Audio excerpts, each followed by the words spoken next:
खुदा ना खास्ता ये बिल अगर कानून बनेगा तो कोई भी वक्फ की प्रॉपर्टी मुसलमानों के पास नहीं रहने वाली। नरेंद्र मोदी की हुकूमत ने अपनी नफरत को इस कानून में जो शक्ल दी है कि वक्फ बाय यूजर खत्म कर दिया जाएगा।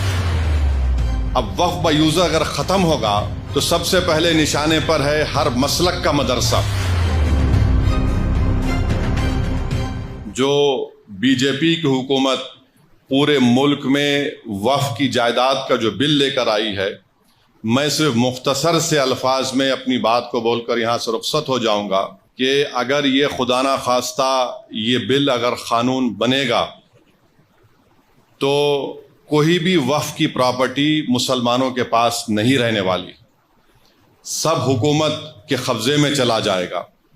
और जिस मंसूबाबंद तरीके से नरेंद्र मोदी की हुकूमत ने अपनी नफरत को इस कानून में जो शक्ल दी है कि मिसाल के तौर पर वे कहते हैं कि वक्फ बाय यूजर खत्म कर दिया जाएगा। अब वक्फ बाय यूजर अगर खत्म होगा तो सबसे पहले निशाने पर है हर मसलक का मदरसा।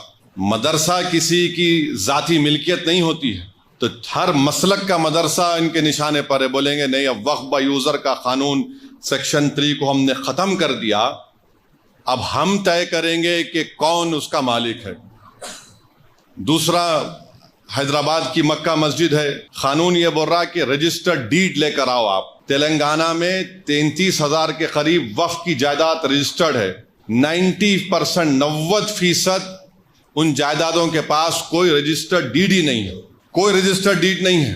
तो हुकूमत बोलेंगी देखिए अब आपके पास रजिस्टर्ड डीड नहीं है, वक्फ बाय यूजर खत्म हो गया, अब हम इस पे कब्जा कर लेंगे।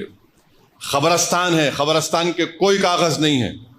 खानखाएं हैं, कोई कागज नहीं है। दरगाहें हैं, कोई कागज नहीं है। क्या है? वक्फ बाय यूजर है।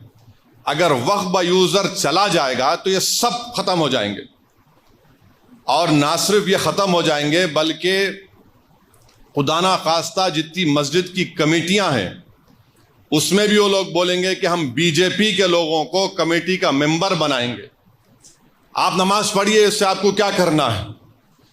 और ये बिल में यहां तक लिखा गया है कि इस अगर वो कानून बनेगा तो उसके रूल्स भी नरेंद्र मोदी दिल्ली में बैठ के बनाएंगे। उस बिल में यह भी लिखा गया कि अगर वक्फ बोर्ड किसी के खिलाफ एक्शन लेना है तो नरेंद्र मोदी से पूछना पड़ेगा।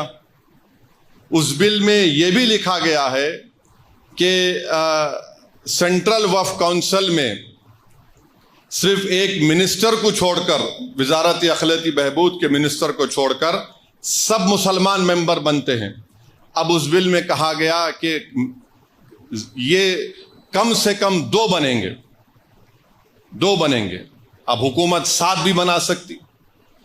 रियासती वक्फ बोर्ड में तमाम मेंबर मुसलमान होते हैं, तो नरेंद्र मोदी ने कह दिया कि नहीं, सिर्फ मुतवल्ली कैटेगरी के और म्युनिसिपल कॉरपोरेशन के जो पंचायत के लोग जीतते हैं 3 या 4 बनेंगे, बाकी तमाम के तमाम हम किसी गैर मुस्लिम को बनाएंगे।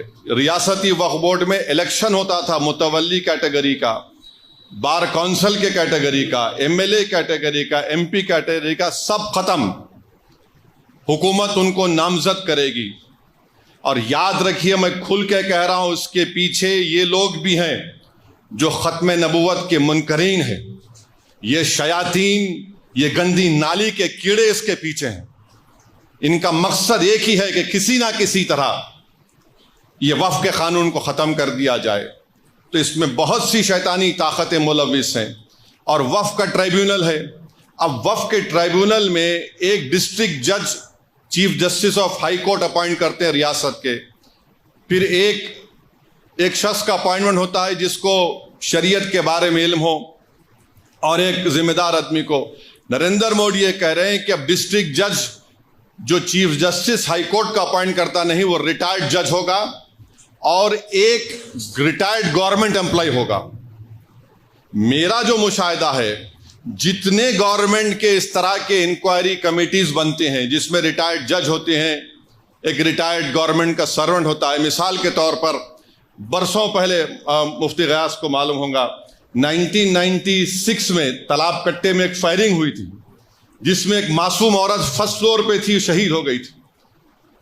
وہ کمیٹی میں کہہ دیا گیا کہ پولیس نے اپنی جان بچانے کے لیے فائرنگ کی، رپورٹ ہے، شاید کچھ نام ہے کمیٹی کا.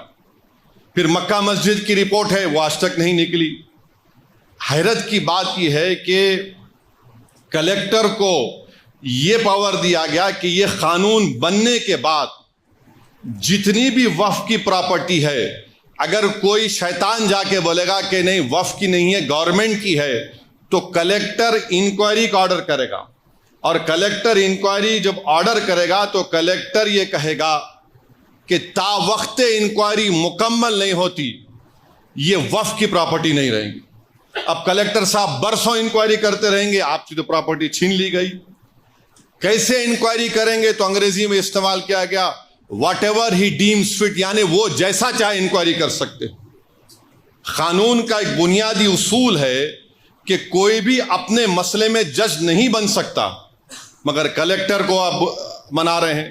اور پھر اس بل میں یہ بھی کہا گیا کہ جتنی جائیدادیں پر وقف کی جائیدادوں پر گورنمنٹ قابض میں ہے، کلیکٹر اس کا فیصلہ کریں گے. اور گورنمنٹ کے حق میں فیصلہ کریں گے تو کلیکٹر ریونیو کو بولے گا، وقف بورڈ کو بولے گا ریکارڈ صحیح کرو، یہ گورنمنٹ کی پراپرٹی. تو یہ موٹا موٹا اس میں یہ باتیں رکھی گئی ہیں جو خطرناک ہے، میں بتا رہا ہوں آپ کو.